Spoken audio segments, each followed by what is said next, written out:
Hello family, enjoy this relaxing moment with AfriTales 38. Remember to subscribe and share your thoughts in the comment section and generously hit the like button because it means a lot to us. Please relax and enjoy as we dive in the story. The coffin without a corpse. The rain poured down heavily that morning, as though the heavens themselves were mourning.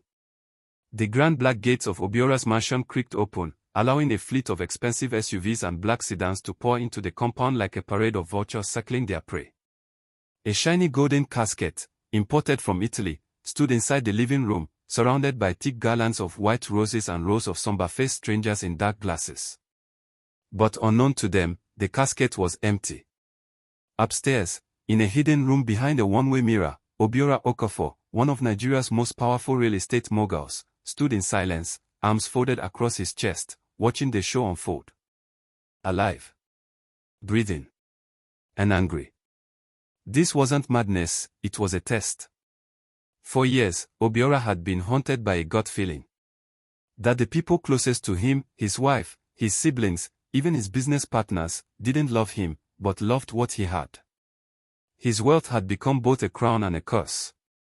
And now, at 58 years old, with high blood pressure and a heart attack scare just months before, he realized he couldn't die not knowing the truth. So, he staged it. A private doctor, paid in foreign currency, issued a fake death certificate. His lawyer, sworn to secrecy, helped him transfer major shares of his company into a dormant holding. The mortuary. Empty. The casket. Decorative. The crowd gathering below had come to pay their final respects.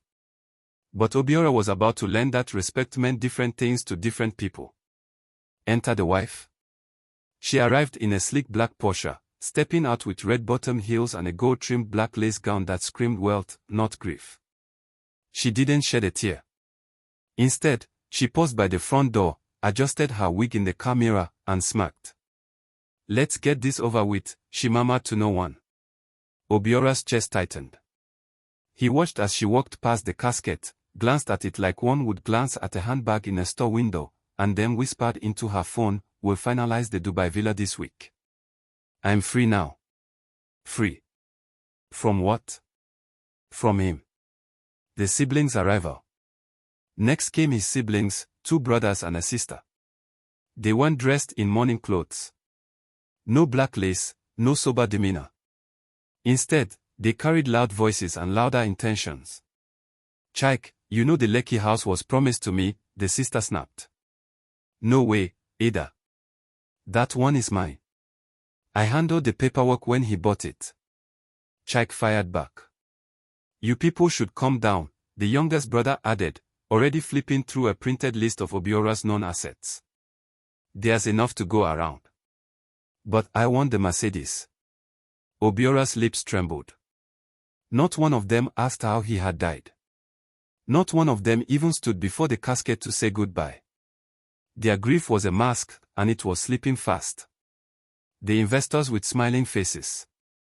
Later that afternoon, 2 of his top board members walked in, greeted the fake widow, and headed to a corner of the sitting room with their phones. "Obiora's shares must be redistributed," one whispered. "Let's move quickly before his wife tries to freeze the accounts," the other replied. "We've waited long enough." The old man was too emotional to let go of control. Upstairs, Obiora closed his eyes. His blood boiled. These were men he dined with, traveled with, trusted. And they had only been waiting for his last breath to pounce. His parents' arrival. Then, something shifted. 2 elderly figures, barely able to walk, stepped out of an old Peugeot 406. His mother, clutching her wrapper, leaned on a walking stick. His father, now grey and stooped, refused to be helped as he hobbled forward with trembling knees. They entered the mansion quietly, tears already streaking down their wrinkled faces. His mother broke down at the sight of the casket. "My son.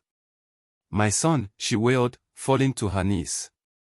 His father removed his cap and whispered, "You promised to build us that clinic in the village." "I didn't need your money, son. I just needed more time with you." Obiora's chest ached.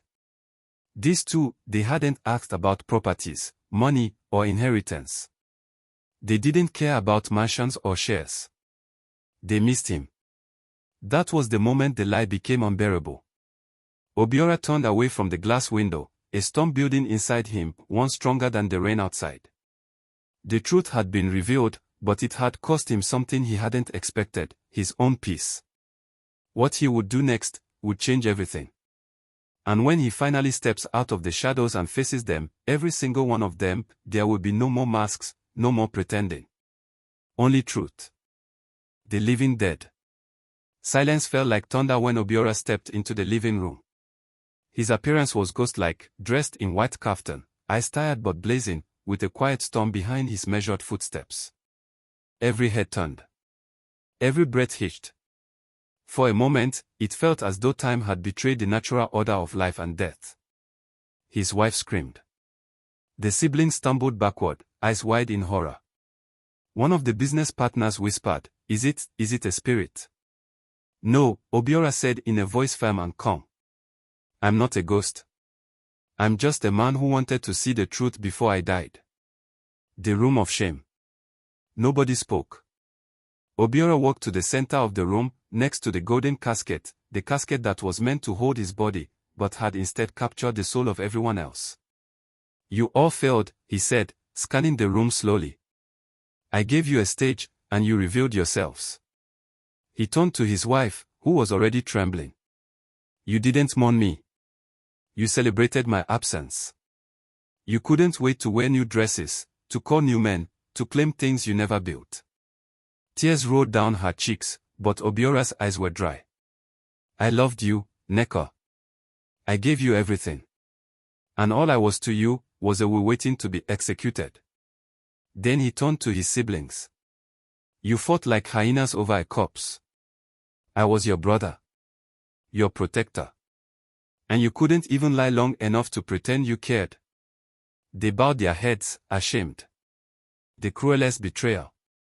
To his business associates, he offered only a bitter smile. I made you millionaires. Pulled some of you from poverty. Yet you counted your profits faster than my pulse. One of them stepped forward, trying to speak, but Obiora raised a hand. Don't explain. Greed speaks louder than excuses. He gestured to the golden casket. You all came here for this. For what was inside. But the truth is, you never really saw what was outside, the man, the human, the son. The parents' redemption. Finally, Obiora turned to the far end of the room, where his parents sat, still stunned, still unsure if this was a miracle or a cruel prank. But when he knelt before them, placing his head on his mother's lap, their doubts dissolved. My son, his mother whispered, stroking his head. You are alive? I am, Obiora choked out. And it's because of you. Your tears, your prayers, brought me back. His father reached out with a shaky hand and placed it on his son's shoulder. Money fades, but blood doesn't lie. A new will for a new life. 3 days later, Obiora called a family meeting, not for reconciliation, but for redirection. I am rewriting my will, he said, seated beside his parents. All major assets will now go into a trust named after my parents. It will fund free clinics, scholarships, and orphan homes in their honor. His wife stared in shock. My personal properties, except the family house, will be sold. The proceeds will go to people who truly need them. Widows. Orphans. The sick. The abandoned. To his siblings, you will no longer feed on my name. Build your own. And to his board, I'm retiring. The company will now be a foundation. If you stay, you serve. If not, leave. Obiora moved out of the mansion and returned to his late grandfather's village bungalow. It wasn't glamorous, but it was peaceful. He began teaching business ethics to young students, mentoring orphans, and working daily with his parents.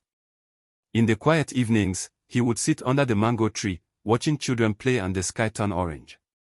He had lost many things, but he had found truth.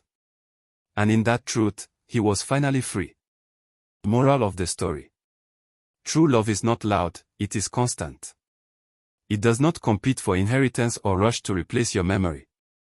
It does not wear gold-trimmed lace to your funeral. It kneels beside your empty casket and weeps for the soul, not the estate. Sometimes, death isn't the end. Sometimes, it's the beginning of clarity. The story teaches us that the purest love often comes from those who gave us life. Greed may wear the mask of affection, but true love stands exposed in both joy and pain. Only in the silence of loss do we see who mourns because they loved, and who mourns because they lost something else. Thanks for watching, and please don't forget to subscribe and share. God bless you.